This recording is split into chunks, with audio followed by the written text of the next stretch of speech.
Hi there. I'm Chris. I'm a solutions architect here at Red Pepper, and today I'm going to take you through a little bit of the platform and what you can expect when you do a Qualtrics implementation with us for the Essentials package. So what we want to do, the goal here is we want to get you set up to start collecting data, start collecting those surveys, set up a baseline, and get you up and going quickly. What's nice about the Qualtrics platform is that there are a wide variety of things you can do depending on your license. With the Essentials, you do have access to quite a bit on the CX side of things. What I want to show you here today is a scenario with a fictional hotel chain called Hyperion Hotel. I'm going to take you to the survey that Hyperion has built, and we're going to look a little bit about this at the survey platform, the survey builder. We're going to look at how to analyze the data. There's a few ways where we can look at the data that has come in. And then also how to upload contacts, distribution, what all of that looks like. So let's go to the survey. All right, this is the survey builder in Qualtrics. It's very customizable. Everything's drag and drop. Everything's editable. But what we have here is the standard relationship NPS survey as part of this guided project. And this is what we're going to help you set up as part of this Essentials implementation. We have the basic NPS question where we're going to get that baseline. We want to ask that first so we can make sure we capture that, along with some other questions about, the industry itself. I put in that the industry is hospitality, so it's going to ask questions about the product quality, customer support, brand reputation, purchasing experience, and interaction with employees. At the end of the survey, it asks if there's anything that, suggestions for improvement. And then you have the option to ask if they would like a follow-up based off of their responses. Now, I did add a question here. There's also demographic questions that can be added as part of this, such as the income level. I also added a custom question here because Hyperion wants to know, they want to be able to slice and dice the data based off of how many times someone has visited within the last year.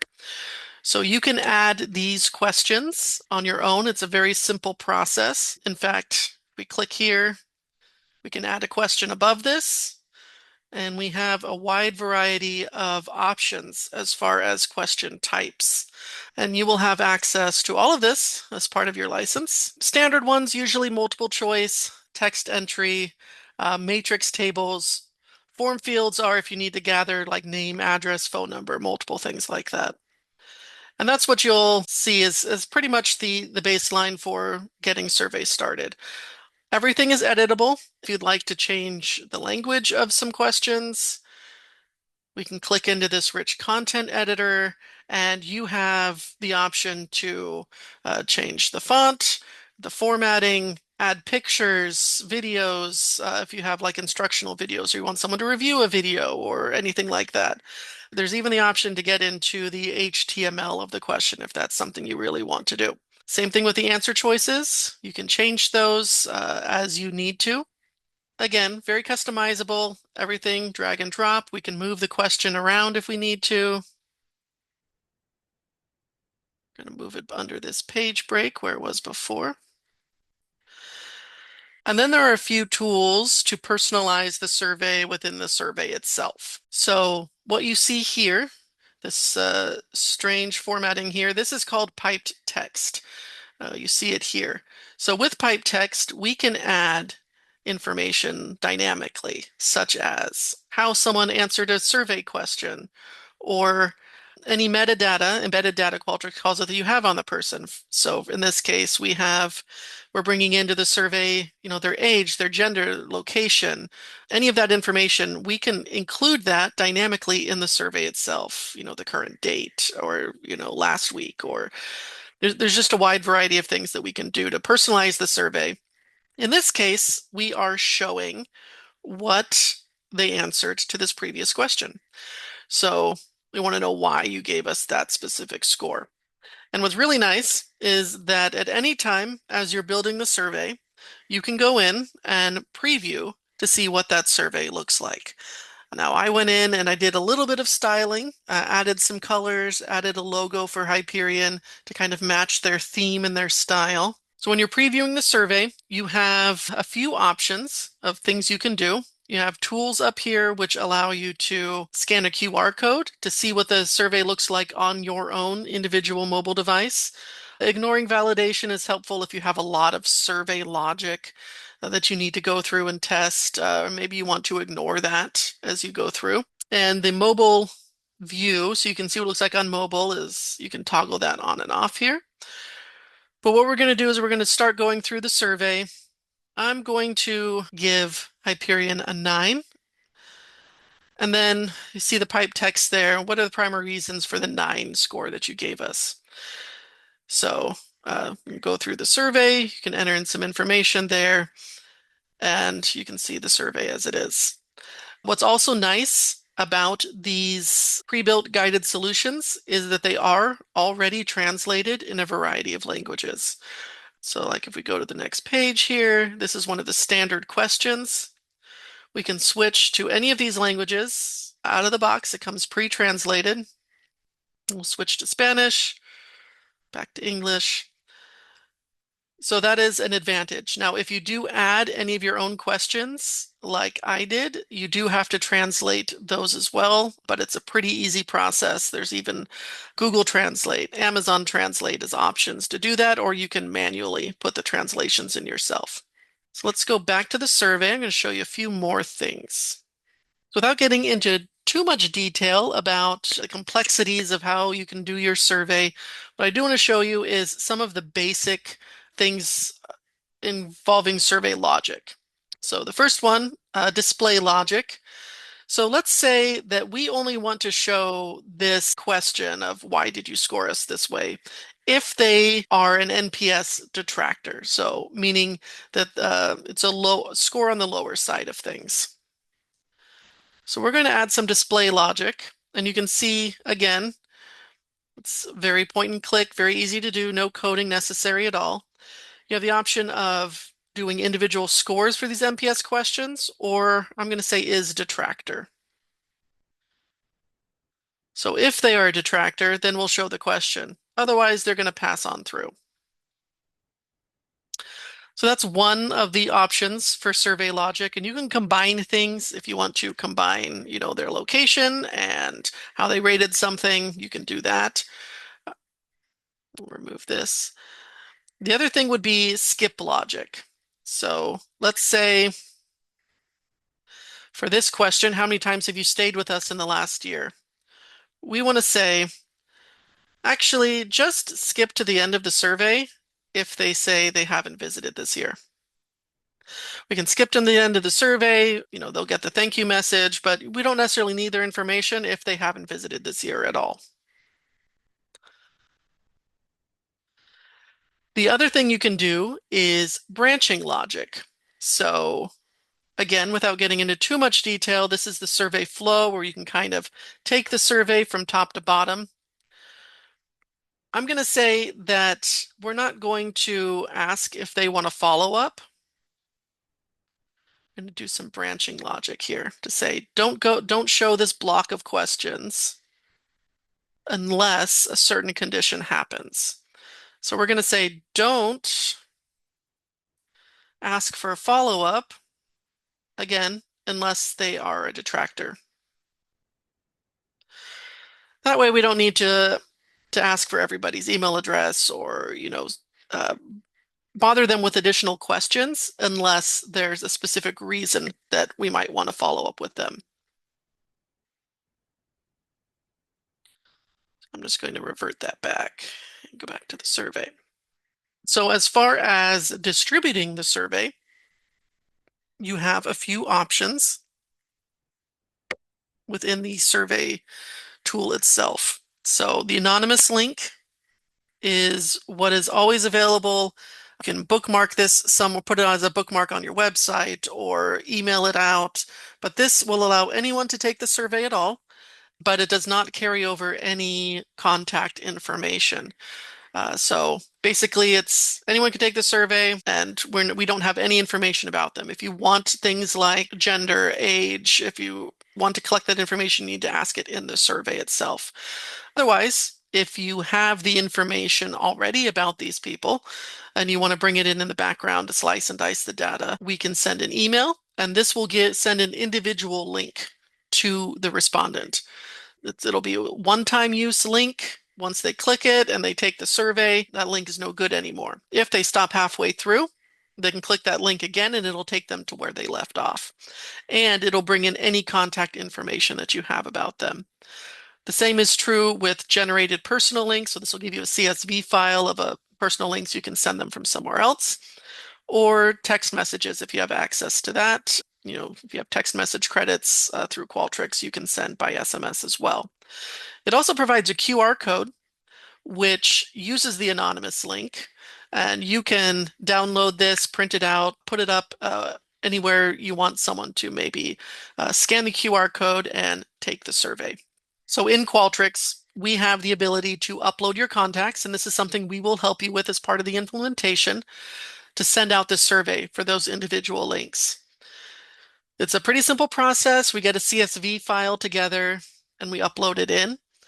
What's nice is that we do have these standard fields: first name, last name, email. External data reference would be an optional unique identifier if you have one in your system. But then you can add as many additional fields as you want. So with Winifred Burkle here, with Fred, we have location and tenure, but we could add any additional fields as you want. You can add as many of these as you like, and they can be called whatever you need them to be called. It's a good idea to always keep them consistent, so we're not, calling things by different names in different surveys.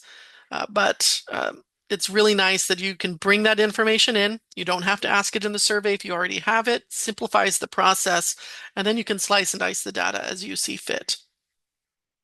You also have the option of coming in here and seeing the timeline, see what surveys have been sent to them, and even view individual survey responses.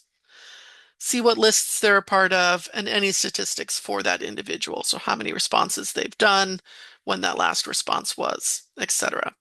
You can have several of these mailing lists set up. So if you have different lists for different surveys or different groups of people, you can do that. There's also segments that you can set up. Segments will automatically sort people based off of information you have. So let's say you want everyone that has their location set to LA in one segment that you can email from. We can do that. And if you're constantly uploading contacts, it'll automatically sort those for you on a daily basis based off of the criteria that you set up. Now, when you are reviewing the data, you have several places that you can do that. The first being data and analysis. So here is kind of got columns and rows, a row for each response, a column for each possible question, or if we want to customize this, we can add a specific location. So this will give you ways to view the data. You can filter it, like maybe you only want to see people who visited in San Diego, then export that out into a CSV or a variety of other formats. So this would be a way to kind of get more of a holistic view, especially if you're planning on exporting the data to another system. This would be the place to do that. But if you want to view aggregate information, we want to view that in either reports or dashboards. Dashboards are going to be the more robust place to do that. But as part of this solution, it did generate a report automatically, a PDF report that you could export out. So we're going to jump to that report just so you can see what that looks like. Again, this is customizable, but what I'm showing you here is the default report that is generated as part of this guided project. So there's an explanation of what NPS scores are, and then it just gives you some basic information. The overall NPS score, the groups, some importance and satisfaction for each of those sections that we mentioned earlier, and then some word clouds for the open text comments. And you can add in the actual comments as well into this. So again, this is editable. You can customize this, as you desire. But as part of the implementation, what we're going to do is we're going to help you set up a dashboard. And this is really the more dynamic place. It's interactive where you can view the data as a whole and slice and dice it as you need to. You can even have specific roles for that dashboard. So when somebody logs into the dashboard to view it, they only see the data that they're supposed to see. So let's jump into that and I'll show you what that looks like. So this is the simple one-page dashboard that I created for Hyperion, again, fictional hotel company industry. And what we have here is just a general overview. So we have the number of responses that they've collected, the NPS score overall, percentage of promoters, and NPS by region. So the way that we're bringing data into the survey as part of the contacts is we have a region, 4 regions, and we have 10 locations within those regions. So what's nice about the dashboard, again, it's interactive, and I've created a drill down for these regions. So if we see, oh, these are some low scores in the Northeast, let's see where those are concentrated. We can click on Northeast. It's going to filter the rest of the dashboard based off of that. And you'll see the offender here looks to be Philadelphia. So we can then filter the entire dashboard again by clicking on this to Philadelphia, and it'll show us information specific to them. Click on it again, and it's going to undo all the filters. So you can slice and dice the data in a variety of ways. NPS score by age range, NPS score by the income level that we asked in the survey. And then I have just a general overview here of each location. So you can see the same thing here pretty quickly. Philadelphia is an outlier, getting some very negative NPS scores and a low overall satisfaction for all of those different areas. Scroll down here. I created some ways to break out and look at the satisfaction for those different sections. So we have the brand satisfaction, employee interaction, purchasing, and then this chart, we have all of those as well. And again, same thing where if we click on this, we can then drill down and filter the rest of the dashboard based off of that. And then what we have here on the right is key drivers. So this uses statistical analysis to determine what is important based off of how things are rated to a specific factor. So in this case, we're using NPS. So we're trying to see how important are these satisfaction scales that we took in relation to NPS. So overall, we see that employee interaction has been rated well, and it's very important to how the NPS score comes out. Let's go ahead and click on Philadelphia here. And we're going to see what are the key drivers here. What is driving this negative score? And you see mostly that's going to be brand satisfaction. We're being rated very poorly and it's very important. You can see purchasing satisfaction. People aren't upset with that. That's actually rated fairly well. But overall with the brand, the employee interaction, things just aren't clicking very well in that location. If we scroll down to comments, we can see what some of those reasons could be. So here we have the reason for the rating, and then we have, how can we improve? Both of those open text questions. We've got some word clouds to kind of get a good idea. But these open text here, the 4 here, I have the NPS score coming in along with detractor or passive or promoter, and the actual comment itself. So that now you can go and dig in and see we've got dirty rooms, slow service, cleanliness issues, poor maintenance. So it seems to be, we can dig into that a little deeper, but that is kind of a good way to show how the dashboard can be interactive with. We'll reset this to default. But you can see there are other filters up here as well. Like if we want to drill down by region here, we can. Age range, gender, income level, the city, the individual city versus, drilling down by the region. And we can do, the last, how many times have been stayed in the last year. So all of that can be broken out. We can view that individually. And as I was saying before, with these dashboards, we can make them role-based. So maybe you give access to a general manager who has access to all the information like this. And then each of the regional managers you give access to. So that way, uh, this will kind of simulate that. But when the Northeast region logs into the dashboard, this is what they will see. They will only see the Northeast information. You can show them their relation to the whole. If that's something you choose to do, I don't have that in this dashboard, but you can show their region compared to the aggregate so they can kind of compare. Then they'll be able to then drill down to each location in their region, but they won't necessarily have access to the other regions individually. There are other features in the dashboard that you can use. We won't be covering them as part of the initial implementation to get you up and running because we want to get you up and going quickly, start collecting data, start viewing that data. But you have things like text analysis. So we can help you organize the comments into topics based off of keywords and phrases. And then we can use those topics to kind of see what people are talking about in different areas. Along with that comes sentiment scores. So you can see the overall sentiment on those topics and around different things.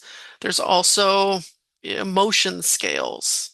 The other thing that you can do with these dashboards, you can export them in a variety of formats. So let's say we want to download this to a PDF. There's also PowerPoint. It'll give you an image on each page of the different widgets. You can download the whole data to CSV. There's a variety of ways to get that data. You can also schedule emails that go out. So maybe you're collecting, maybe you have more of a transactional NPS and you're sending these out, after someone has visited the hotel and you want to send them, see what they think about it directly after. So we're collecting data on an ongoing basis, and maybe we want to email a PDF of this dashboard to the managers on a weekly basis. So you can do that as well. So there's a whole lot that you can do within Qualtrics. Again, our goal is to get you up and running quickly with one of these templated surveys.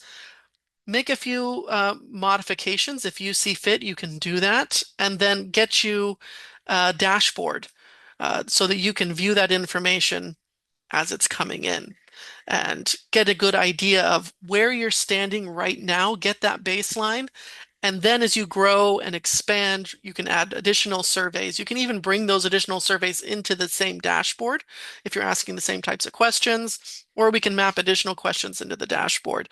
So there's a lot of ways that you can grow and expand within Qualtrics. So that was my brief overview of how we can help you set up a relational NPS program, get you up and running.